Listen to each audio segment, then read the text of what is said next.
This is the planet Earth, our planet. It is a small planet wrapped in clouds, but for us it is a very important place. It is home. But supposing we look away from the Earth and travel in our imaginations across the vast starry stretches of outer space, then we can imagine other stars. Stranger stars by far than ever shone in our night sky. And planets, too. This calm, serene orb, sailing majestically among the myriad stars of the firmament.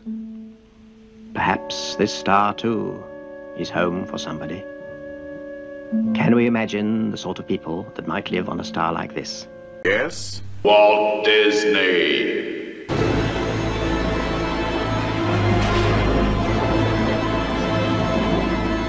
First of all, lad, we've got to get all these medieval ideas out of your head. Clear the way for new ideas.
In the beginning, man's world was his cave.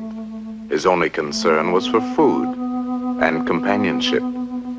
With the sun came the day, bringing warmth and light. With the stars came the night, bringing darkness and fear. Later, when man became a shepherd, he spent more time contemplating the mystery of the stars. Because they moved, he believed them to be living things. Possibly the children of the moon breaking away when the moon grew smaller. Then he noticed the reappearance of star formations he had seen before. Where had they come from, and where were they going? An important discovery. The stars fell into the sea. Man's conception of his world had expanded. The earth was an island floating in water, circled by a glittering ring of heavenly objects. As man learned to till the soil, he associated the stars with events of good and evil. When the bull was in the heavens, he planted his crops. This was good. Aquarius, the water carrier, brought the rains. This was also good. With the Virgin of the harvest, the crops were gathered. This was very good. But Draco the dragon brought pestilence and famine. This was evil. Then man began to build cities with towers to bring him closer to the heavens. Man became an astronomer. He sought a more logical explanation for the earth and the heavens above. The earth, he thought, must be flat with its roots deep in celestial waters. In time, he changed the roots to stone pillars to afford easier passage for the stars in their nightly journey. Later, elephants were substituted because of their great strength. To support the elephants, he added a gigantic tortoise who pulled the universe through cosmic waters with infinite slowness. The Egyptians, who loved to draw, represented Earth as a reclining figure with a star-filled sky bending over the top. Shu, the god of air, kept them apart, while the sun and the moon sailed back and forth in a small boat. The Greeks were among the first learned men of astronomy. These great philosophers gave the world many profound conceptions of Earth and space. Plato said, "I have found the Earth to be the perfect shape of a cube, standing in the center of the universe, with all other heavenly bodies scattered round and about." Anaxagoras had this to say, "Being in the center of the universe, the Earth is assailed by the rotating ether, which tears away bits of Earth, flinging them outward, setting them afire, creating stars and planets." Then there was Aristarchus. Gentlemen, I disagree. The sun is obviously in the center, with the Earth and other planets traveling in circular paths. And thus the sun... Finally, there was Ptolemy. "Learned men of science, I have listened to all your arguments. I now decree that our great Earth stands immovable as the hub of the universe, the supreme center of intelligent thinking." Thus, Ptolemy's decree was blindly accepted as the law of science for over 1,000 years. Free and logical thought was stifled by a black period of stupidity, superstition, and sorcery.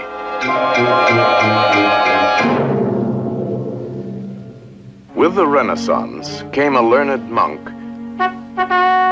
Nicholas Copernicus. He proved mathematically that the Earth was not the center of the universe, but was merely one of many planets circling the glowing sun. In 1610, Galileo published his Sidereus Nuncius, in which he vividly described the wonders of the heavens as seen through that great new invention, the telescope. The planets were not spots of light, but were spheres like the Earth.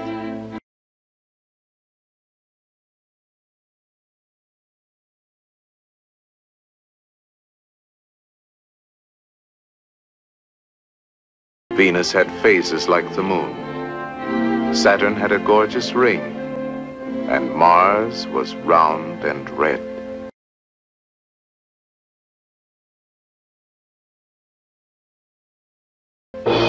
Today, a space-conscious public avidly consumes tons of story material about life on other planets.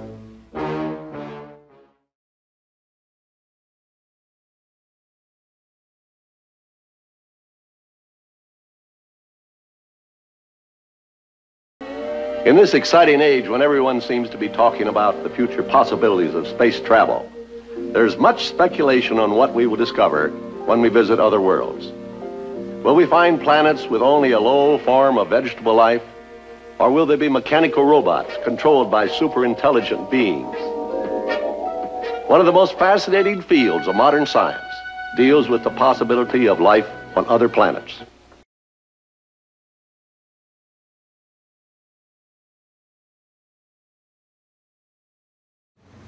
This is the shuttle's fuel tank. It may only be 130 miles to space, but to cover that distance, the engines will use 500,000 gallons of fuel, and that works out at 2 feet to the gallon.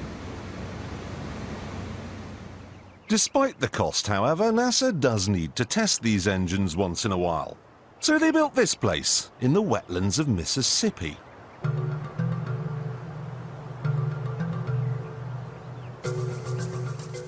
The first thing they installed was a huge loudspeaker, through which they played white noise to simulate the sound of a rocket.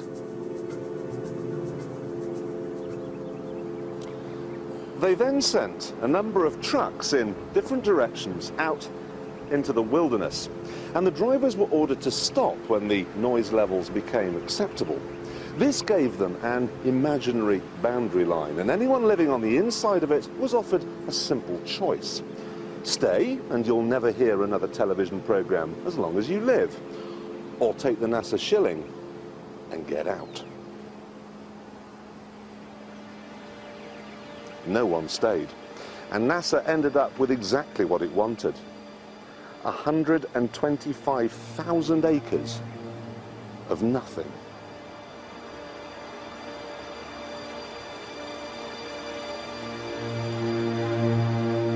They even had to move 5 cemeteries, because the noise they were planning on making would wake the dead.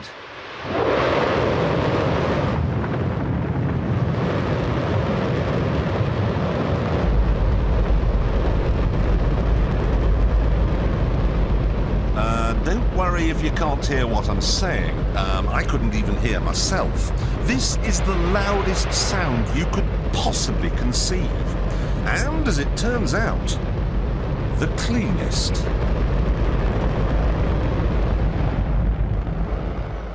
Now, the most amazing thing is that that cloud up there, which was generated by the engine, is just a mixture of hydrogen and oxygen. It's water vapor. And in about an hour's time, someone in Mississippi is going to get wet washing. It will actually rain.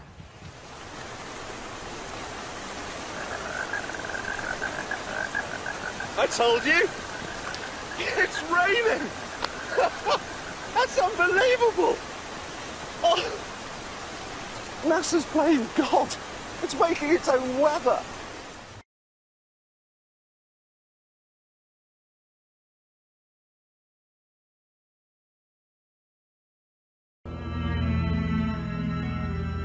The operator brings the satellite into focus on the 2 storms. One centered over Kansas, the other over Labrador. Changing to northeastern low, L21.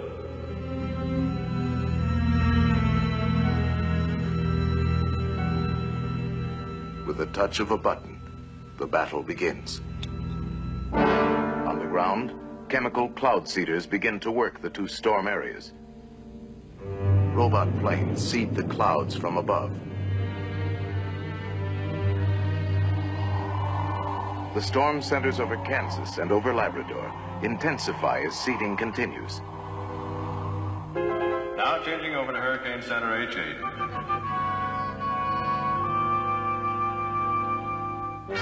The fury of the hurricane mounts as 100-mile-an-hour winds lash the sea to a foaming frenzy. All stations, Sector C. Activate Phase 2, Control Plan Delta. Set vapor rockets for 42,000 feet. As an emergency measure, the controller calls for a salvo of vapor rockets to be fired ahead of the path the hurricane is predicted to take.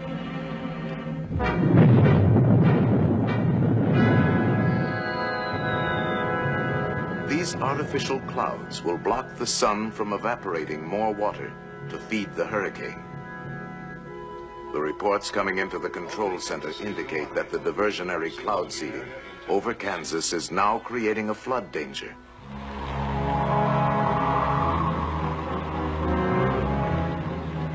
Specially equipped robot aircraft are dispatched immediately to release a high concentration of cloud seeding material into the fringes of the storm.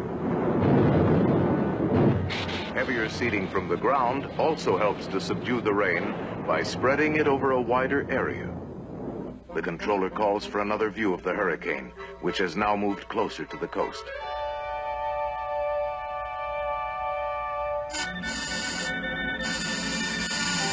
Signal out on number 1 satellite. 10-minute interruption for correction. Have you anything else in the area? Satellite station S1 is approaching area. We'll make contact. S1, this is Weather Central. Request video signal at grid coordinates COCO. An emergency situation has developed. In an orbiting space station 1,000 miles above the hurricane, a crewman sends a temporary picture back to Weather Central.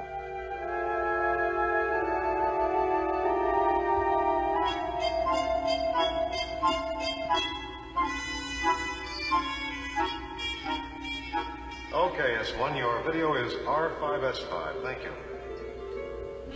The hurricane has stopped moving toward the coast, but is still intensifying. It must be made to move northward and out to sea. This is a crisis. Aberdeen Station. Activate multiple seeding rockets on course 117. The controller decides to fire cloud seeding rockets just ahead of the hurricane, hoping to start it moving.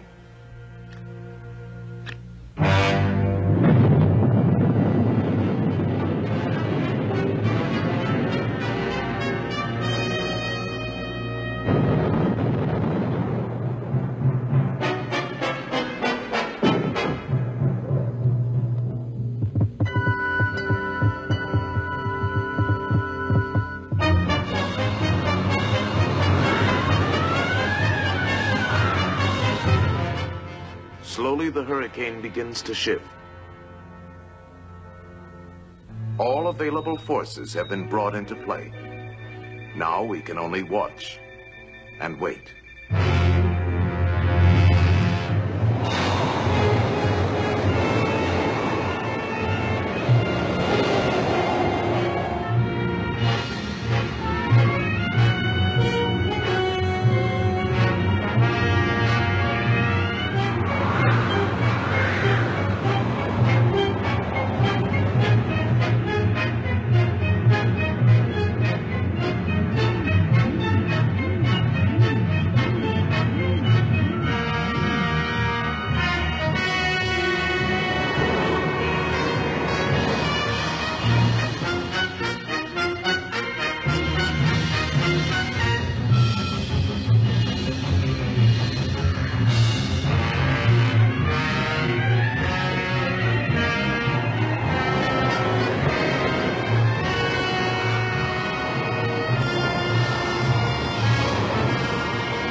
After hours of tension, the turning point is reached. Latest reports indicate the control strategy is successful. At last, the high-pressure ridge has settled along the coast, forming an invisible wall of safety.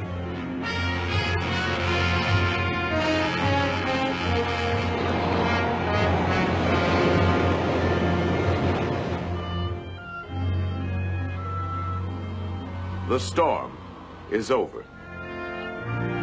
The danger has passed. The hurricane has been defeated, turned away from the land, and left to spend itself harmlessly far out at sea.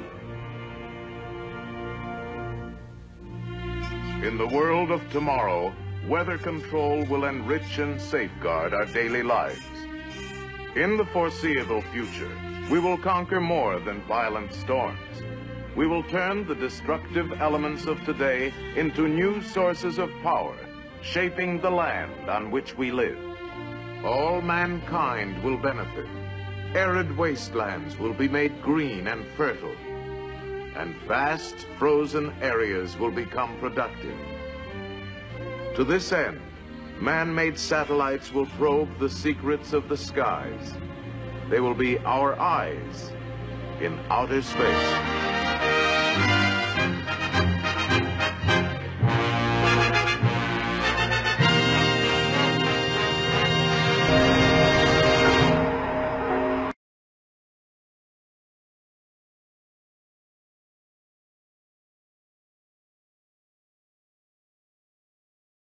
Yes, we have always been at the mercy of weather.